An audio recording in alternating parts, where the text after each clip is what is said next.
Hello friends, स्वागत करते हैं आज की इस नई वीडियो में। संविधान, और ये जो है संविधान की 13वीं वीडियो है और जितनी भी वीडियो हैं सारी चैनल पे हैं। पूरा कंप्लीट संविधान करा रहे हैं, घटना चक्र की बुक है। इसके बाद में जो है एक वीडियो और आएगी और वह उसमें जो है कंप्लीट हो जाएगा, सारा कंप्लीट हो जाएगा। ठीक है, चलिए स्टार्ट करते हैं। केंद्र और राज्यों के बीच संबंध, यहाँ से बहुत सारे क्वेश्चन पूछे जाते हैं, आप ये जो है ध्यान से पढ़ेंगे। केंद्र और राज्य के मध्य बेहतर संबंधों की स्थापना के लिए उनके मध्य विधायी, प्रशासनिक एवं वित्तीय संबंधों का वर्णन संविधान के भाग 11 एवं 12 में किया गया है। संविधान के जो है कौन से भाग में किया गया है? 11 और 12 में। ठीक है, केंद्र राज्य संबंधों पर विचार करने तथा उनको सुदृढ़ करने हेतु सुझाव देने के लिए न्यायमूर्ति R.S. सरकारिया की अध्यक्षता में जून 1983 में एक आयोग का गठन किया था। ठीक है, बी शिवरमन तथा S.R. सेन सरकारिया आयोग के अन्य 2 सदस्य थे। सरकारिया आयोग ने जनवरी 1988 में अपनी रिपोर्ट सौंपी। सरकारिया आयोग ने अपनी रिपोर्ट में स्थायी रूप से अंतरराज्यीय परिषद की स्थापना का समर्थन किया। अब यहाँ से देखो कैसे, मतलब जितने भी क्वेश्चन पूछे गए हैं एसआई में वे सारे यहाँ से आपको दिखेंगे और सन भी दे रखी है। ठीक है, वित्तीय संपत्ति संविदाएं और बाद। भारतीय संविधान के अनुच्छेद 265 में यह कहा गया है कि कर कैसे लगाया जा सकता है या वसूल किया जा सकता है। ये क्वेश्चन आया हुआ है, देखो कितनी बार आया हुआ है, ये भी देखेंगे कितना इम्पोर्टेंट है। ठीक है, उसके आगे है भारतीय संविधान के अनुच्छेद 266 के तहत भारत का समेकित कोष गठित किया गया था। लोकसभा के उपाध्यक्ष के वेतन और भत्तों का भुगतान भारत की सचिव निधि द्वारा किया जाता है। लोकसभा के अध्यक्ष और राज्यसभा के सभापति के वेतन और भत्ते भारत के समेकित कोष से लिए जाते हैं। संघ लोक सेवा आयोग के अध्यक्ष और सदस्यों के वेतन, भत्ते और पेंशन सहित पूरे खर्चों का भारत के समेकित कोष से पूरा किया जाता है। भारतीय संविधान का अनुच्छेद 267 भारत की आकस्मिकता निधि से संबंधित है। यहाँ से एक एक पॉइंट आपका बहुत ही ज़्यादा इम्पोर्टेंट है, बहुत सारे क्वेश्चन यहाँ से बनते हैं। देखिए, अनुच्छेद 279 के ए माल एवं सेवा पर परिषद से संबंधित है। माल और सेवा कर परिषद का गठन 2016 में किया गया था। भारत के संविधान का अनुच्छेद 280 वित्त आयोग के लिए अर्धन्यायिक निकाय के रूप में प्रावधान करता है। वित्तीय आयोग का गठन भारत के राष्ट्रपति द्वारा किया जाता है। वित्तीय आयोग यानी कि संवैधानिक निकाय राष्ट्रपति को करों की शुद्ध आय के ऊर्ध्वाधर और क्षैतिज हस्ताक्षरों के बारे में अनुशंसाएं प्रस्तुत करता है। वित्तीय आयोग संवैधानिक संस्था को भारत में राजकोषीय संघवाद का संचलन चक्र। वित्तीय आयोग संवैधानिक संस्था को भारत में राजकोषीय संघवाद का संतुलन चक्र ब्लेसिंग व्हील माना जाता है। भारत के संविधान का अनुच्छेद 300 भारत सरकार के द्वारा या उसके खिलाफ किए गए मुकदमों से संबंधित है। भारत के संविधान का अनुच्छेद 300 व्यक्तिगत संपत्ति के लिए सुरक्षा प्रदान करता है। ये संपत्ति का अधिकार पहले अनुच्छेद 31 में था, लेकिन अब वहाँ से हटाकर जो है 300 के ए में कर दिया गया है, ये ध्यान रखेंगे। अब 31 वाला नहीं है। भारतीय संविधान का अनुच्छेद 301 व्यापार, वाणिज्य और परस्पर व्यवहार की स्वतंत्रता से संबंधित है। संघ और राज्यों के अधीन सेवाएं एवं अधिकरण। भारतीय संविधान के अनुच्छेद 311 में कहा गया है कि एक सिविल सेवक को जिस प्राधिकरण द्वारा नियुक्त किया गया था उससे अधीनस्थ किसी प्राधिकरण द्वारा बर्खास्त या हटाया नहीं जा सकता। भारतीय संविधान के अनुच्छेद 310 में कहा गया है कि सेवाओं, केंद्रीय लोक सेवा और अखिल भारतीय सेवाओं के सदस्य राष्ट्रपति के पश्चात पद पर रहते हैं। संघ लोक सेवा आयोग के अध्यक्ष को हटाने का अधिकार भारत के राष्ट्रपति के पास है। ध्यान रखेंगे, इम्पोर्टेंट है। भारतीय संविधान का अनुच्छेद 312 अखिल भारतीय सेवाओं का सर्जित करने के प्रावधानों को निर्दिष्ट करता है। नई अखिल भारतीय सेवाओं के सर्जन का अधिकार भारत की संसद के पास है। भारतीय संविधान का भाग 14 अखिल भारतीय सेवाओं से संबंधित है। संसद द्वारा अखिल भारतीय सेवा अधिनियम 1951 में अधिनियमित किया गया था। भारतीय वन सेवा को तीसरी अखिल भारतीय सेवा के रूप में वर्ष 1966 में स्थापित किया गया था। वर्तमान में भारत में कुल 3 अखिल भारतीय सेवाएं हैं।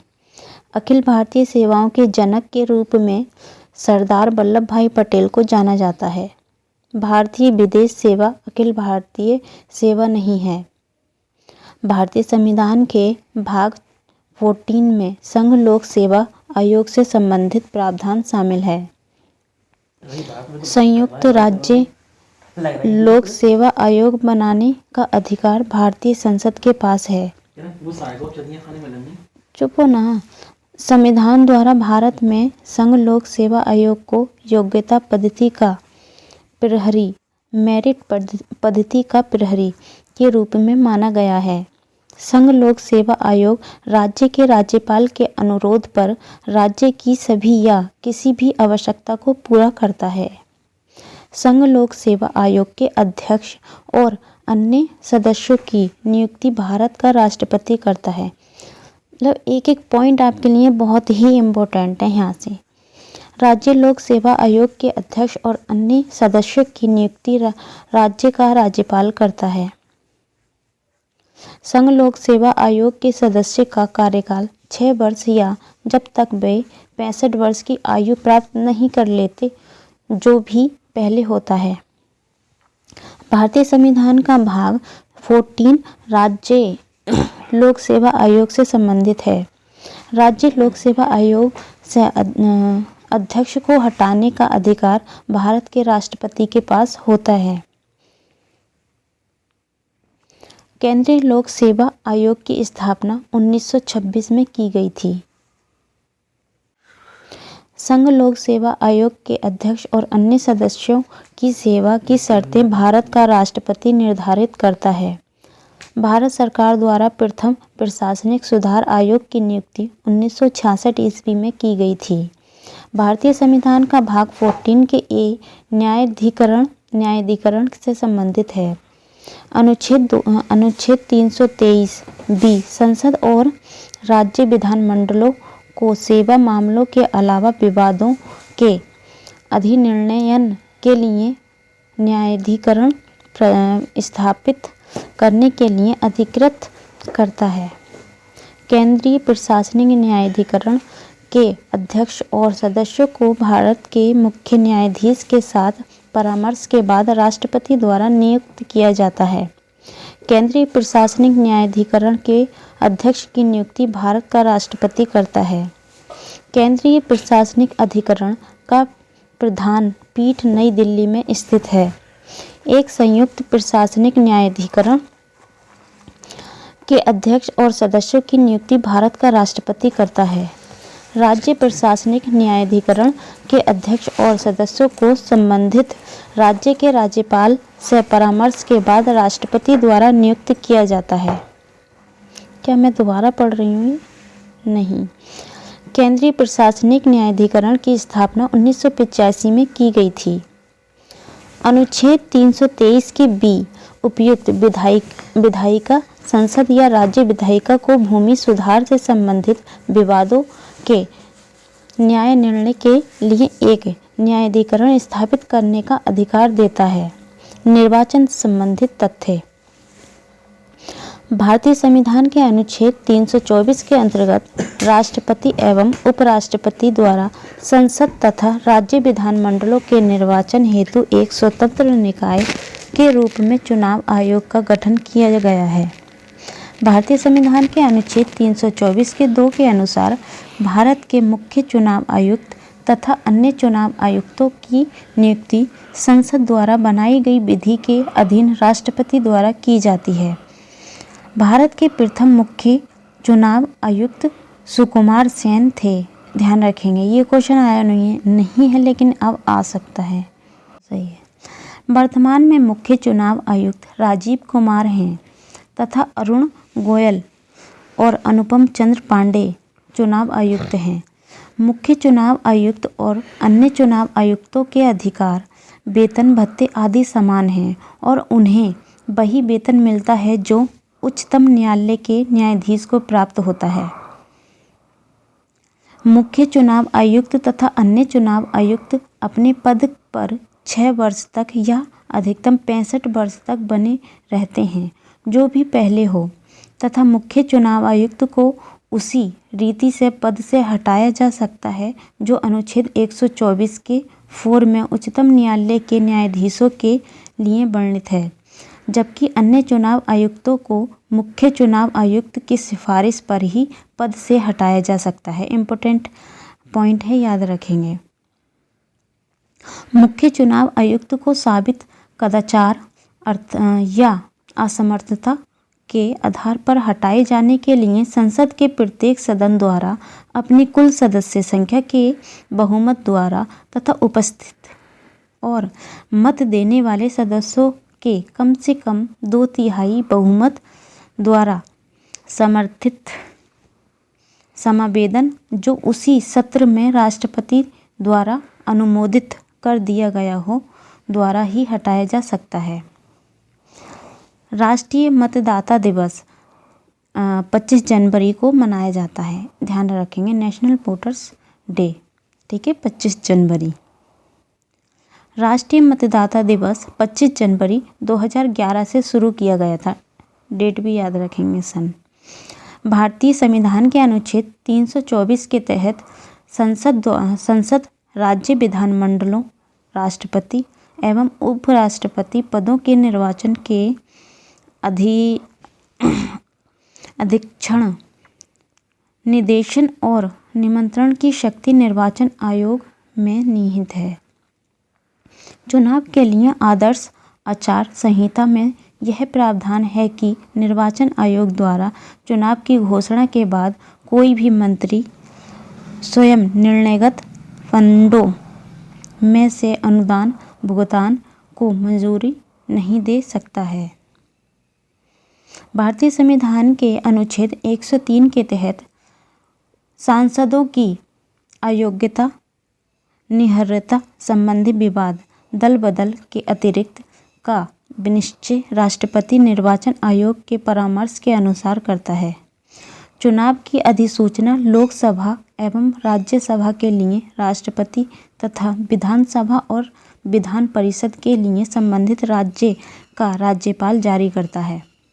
भारत में मतदाता सूची का निर्माण केंद्रीय निर्वाचन आयोग के निर्देशन और नियंत्रण में किया जाता है। भारत में मताधिकार और निर्वाचित होने का अधिकार एक विधिक अधिकार है। 61वें संविधान संशोधन अधिनियम 1988 द्वारा मताधिकार की आयु को 21 वर्ष से हटाकर 18 वर्ष किया गया था, जो कि 28 मार्च 1989 से प्रभावित हुआ। ठीक है, ये सन जो है याद रखेंगे। 18 वर्ष की आयु पर मताधिकार का पहली बार प्रयोग नवंबर 1989 में संपन्न 19वीं लोकसभा के आम चुनावों में किया गया। संघ एवं राज्य के बीच शक्तियों का वितरण 7वीं अनुसूची में है। भाषाओं का उल्लेख 8वीं अनुसूची में किया गया है। भारतीय संविधान का भाग 15 देश में चुनाव से संबंधित है। भारतीय संविधान का अनुच्छेद 324 भारत में चुनाव कराने के लिए निर्वाचन आयोग को अधिकार देता है। इम्पोर्टेंट है, ये आया भी है कई बार। भारत के मुख्य निर्वाचन आयुक्त की नियुक्ति भारत का राष्ट्रपति करता है। भारतीय संविधान के निर्वाचन आयुक्त के लिए निश्चित अवधि 6 वर्ष या 65 वर्ष की आयु तक है। निर्वाचन आयुक्तों की संख्या मुख्य निर्वाचन आयुक्तों को छोड़कर भारत का राष्ट्रपति तय करता है। मुख्य निर्वाचन आयुक्त को छोड़कर भारत निर्वाचन आयोग में 2 सदस्य होते हैं। भारत के राष्ट्रपति के पद को चुनाव भारत निर्वाचन आयोग करता है। राज्य विधानसभा के चुनाव का संचालन भारत निर्वाचन आयोग करता है। राज्य निर्वाचन आयुक्त को राज्य के राज्यपाल द्वारा नियुक्त किया जाता है।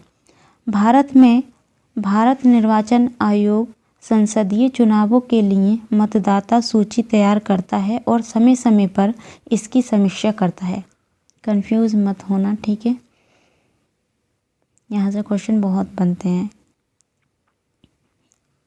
उसके आगे है भारत निर्वाचन आयोग एक संवैधानिक निकाय है। भारत निर्वाचन आयोग के पास राज्य विधानसभा के उपचुनावों के संबंध में अधिसूचना जारी करने का अधिकार है। भारतीय संविधान का अनुच्छेद 326 वयस्क मताधिकार के आधार पर लोकसभा और राज्य विधानसभाओं के लिए निर्वाचन से संबंधित है। अनुच्छेद 328 किसी राज्य के विधानमंडल के निर्वाचनों के संबंध में उपबंध करने की उस विधानमंडल की शक्ति से संबंधित है। अनुच्छेद 329 निर्वाचन संबंधी मामलों में अदालतों के हस्तक्षेप पर रोक प्रदान करता है। यदि लोग जो चुनकर आए योग्य, चरित्रवान और ईमानदार हुए तो वे दोषपूर्ण संविधान को भी सर्वोत्तम बना देंगे। यह कथन डॉक्टर भीमराव अंबेडकर का है।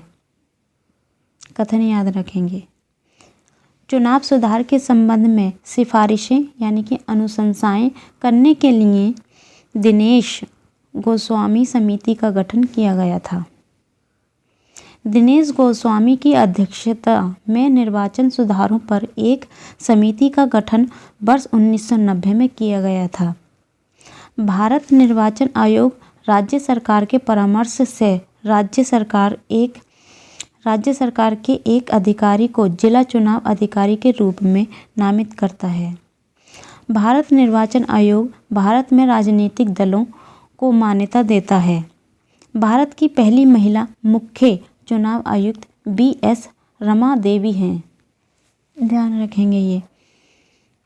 भारत में सर्वप्रथम आम चुनाव 1951 में हुए। आचार संहिता पहली बार केरल में 1960 में राज्य विधानसभा चुनाव से पहले पेश की गई थी। उत्तर प्रदेश राज्य चुनाव आयोग पंचायत राज और स्थानीय निकाय नियुक्त एवं सेवा की शर्तें नियम वर्ष 1994 में स्थापित किए गए थे। वर्ष 2013 में सुप्रीम कोर्ट ने यह कहते हुए चुनाव लड़ने वाले सभी उम्मीदवारों को अस्वीकार यानी कि खारिज करने के मतदाताओं के अधिकार को यही ठहराया कि यह देश की राजनीतिक प्रणाली के अपमार्जन में एक लंबा रास्ता तय करेगा। लोकसभा चुनाव में भारत में यानी कि NOTA विकल्प की अनुमति दी गई। भारत में पहली बार केरल विधानसभा क्षेत्र में इलेक्ट्रॉनिक वोटिंग मशीन का उपयोग किया गया था। ध्यान रखेंगे राज्य का नाम केरल राज्य में जो है पहली बार इलेक्ट्रॉनिक मशीन आई थी। ठीक है। अब यहाँ से जो है संविधान की सारी जो है अनुसूचियाँ हैं वो दे रखे हैं, यहाँ से आप लोग याद कर सकते हैं। जैसे कि पहली अनुसूची में क्या है, राज्य तथा संघ राज्य क्षेत्र का वर्णन। दूसरी अनुसूची में क्या है, मुख्य पदाधिकारियों के वेतन भत्ते। और भाग क में है इसके राष्ट्रपति और राज्यपाल के वेतन भत्ते। और भाग ख में है निश्चित। उसके बाद भाग ग में है लोकसभा तथा विधानसभा के अध्यक्ष तथा उपाध्यक्ष, राज्यसभा तथा विधान परिषद के सभापति तथा उपसभापति के वेतन भत्ते। सभी के वेतन भत्तों के बारे में बताया गया है इसमें। भाग घ में है उच्चतम न्यायालय के न्यायाधीशों के वेतन भत्ते। और भाग अ में है भारत के नियंत्रक महालेखा परीक्षक के वेतन भत्ते। उसके बाद तीसरी अनुसूची में क्या है, व्यवस्थापिकाओं के सदस्य, मंत्री, राष्ट्रपति, उपराष्ट्रपति, न्यायाधीशों आदि के लिए शपथ या प्रतिज्ञान के प्रारूप दिए गए हैं।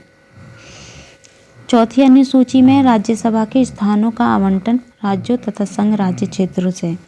पांचवी अनुसूची में है अनुसूचित क्षेत्रों और अनुसूचित जनजातियों के प्रशासन और नियंत्रण से संबंधित उपबंध।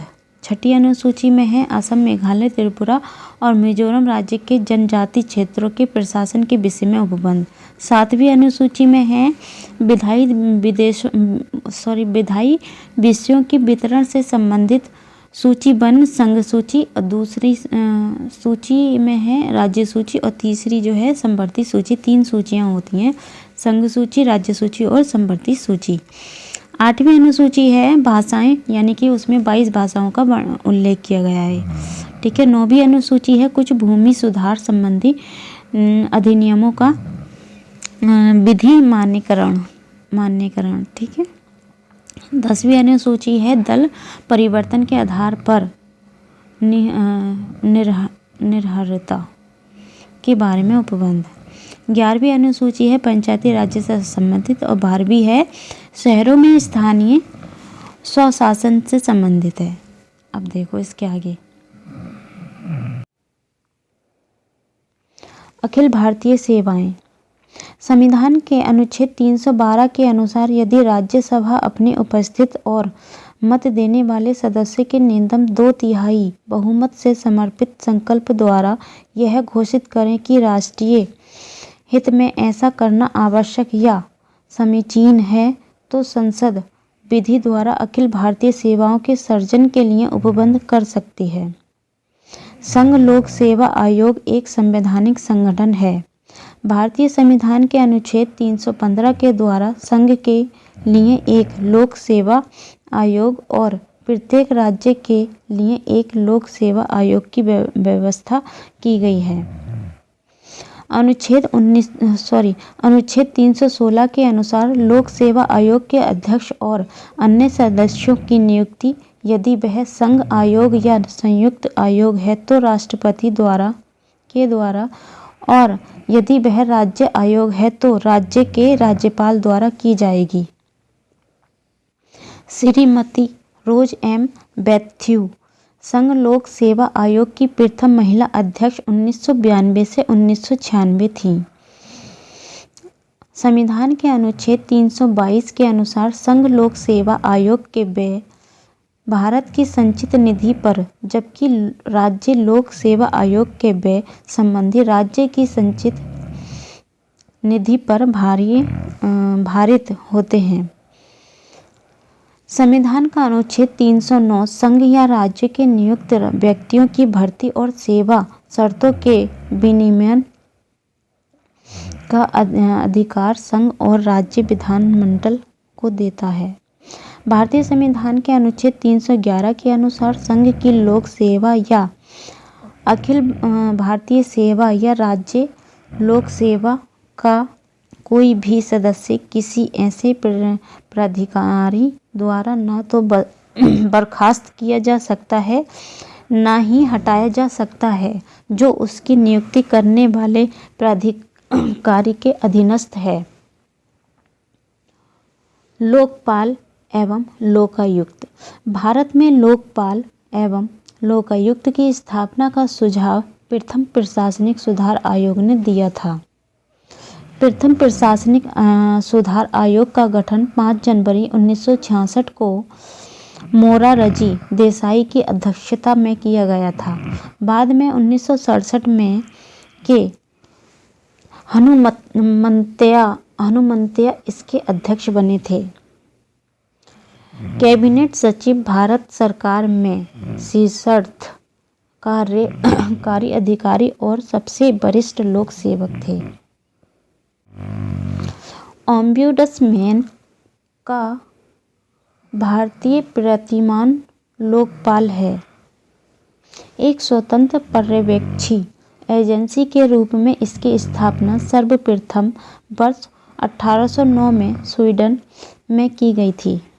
भारत में महाराष्ट्र पहला ऐसा राज्य है जहां लोकायुक्त कार्यालय की स्थापना 1971 में हुई।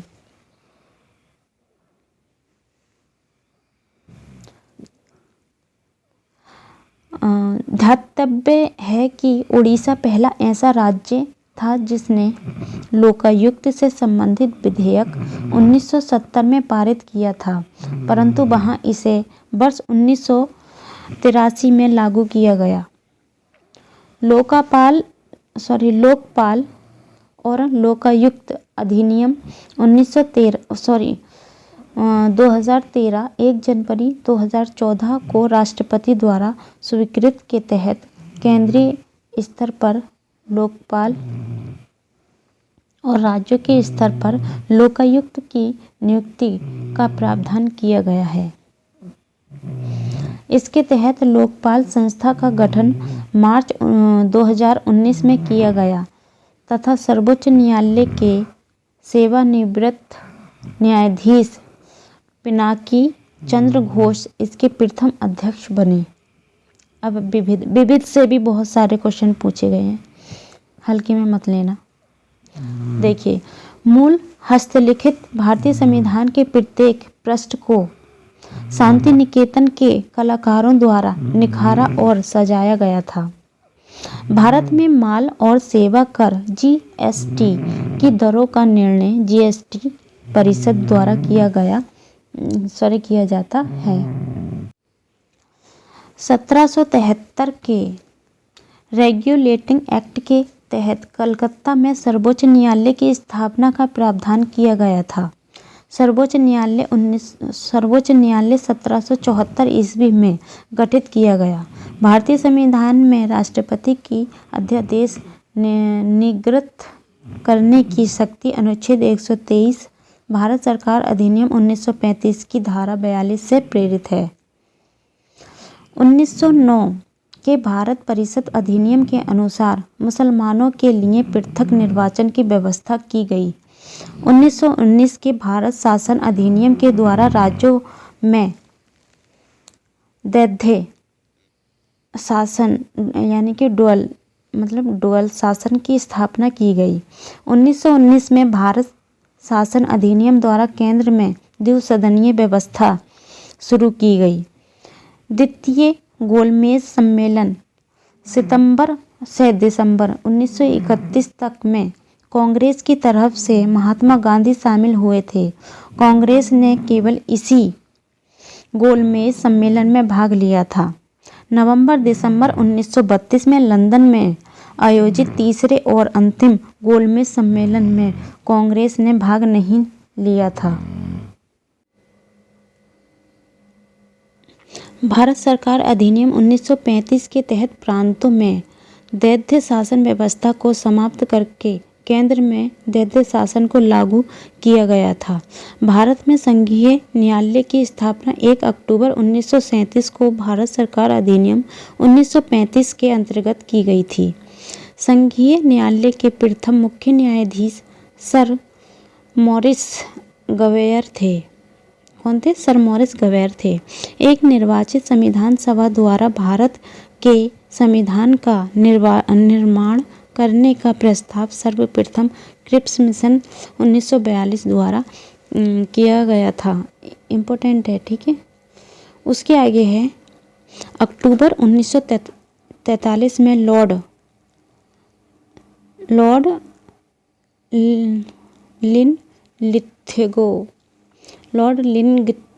लिथगो के स्थान पर विस्काउंट बेवल वायसराय नियुक्त किए गए थे। ठीक है, इसके बारे में बताया जाता है, ध्यान रखेंगे।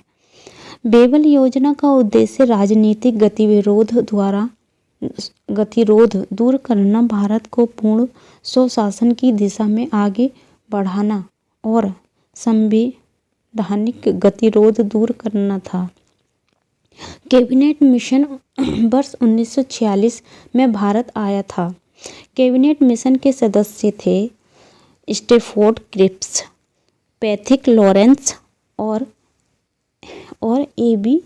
अलेक्जेंडर। ये तीनों जो है याद रखेंगे, इम्पोर्टेंट हैं। ठीक है, कैबिनेट मिशन के सदस्य थे स्टैफोर्ड क्रिप्स और जो है पैथिक लॉरेंस और ए.बी. अलेक्जेंडर। कैबिनेट मिशन ने अपनी रिपोर्ट में संविधान सभा के गठन का एक सूत्र प्रस्तुत किया था। भारतीय संविधान सभा का गठन अप्रत्यक्ष निर्वाचन के आधार पर कैबिनेट मिशन योजना 1946 के अंतर्गत किया गया था। कैबिनेट मिशन योजना के तहत गठित अंतरिम सरकार में वायसराय कार्यपालिका परिषद का पदेन अध्यक्ष था तथा जवाहरलाल नेहरू को उपाध्यक्ष या उपसभापति बनाया गया। 2 सितंबर 1946 को भारत की अंतरिम सरकार का गठन किया गया था। संविधान सभा के सदस्यों की कुल निर्धारित संख्या 389 थी। ठीक है, 389 थी, किंतु 3 जून 1947 को माउंटबेटन योजना के तहत पाकिस्तान के लिए एक अलग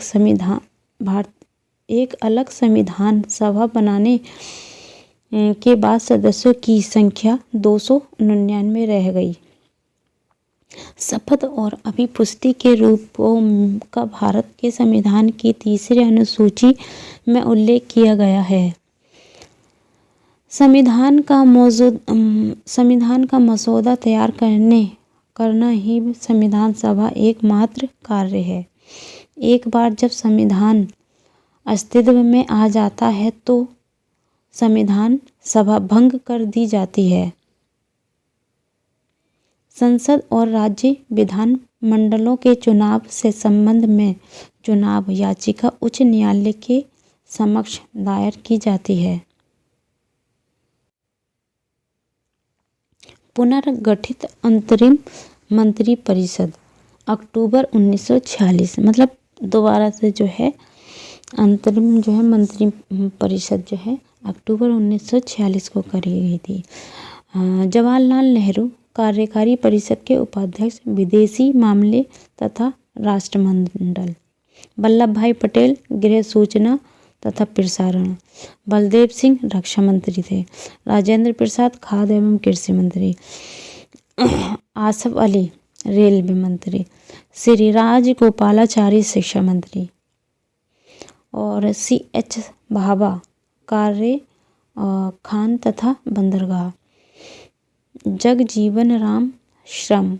जॉन मथाई उद्योग तथा आपूर्ति। लियाकत अली खां वित्त और जोगेंद्र नाथ मंडल विधि। I. चुंदरीगर वाणिज्य मंत्री और गजनफर अली खां स्वास्थ्य मंत्री। अब्दुल रब नस्तर डाक एवं वायु। इसके आगे है संविधान सभा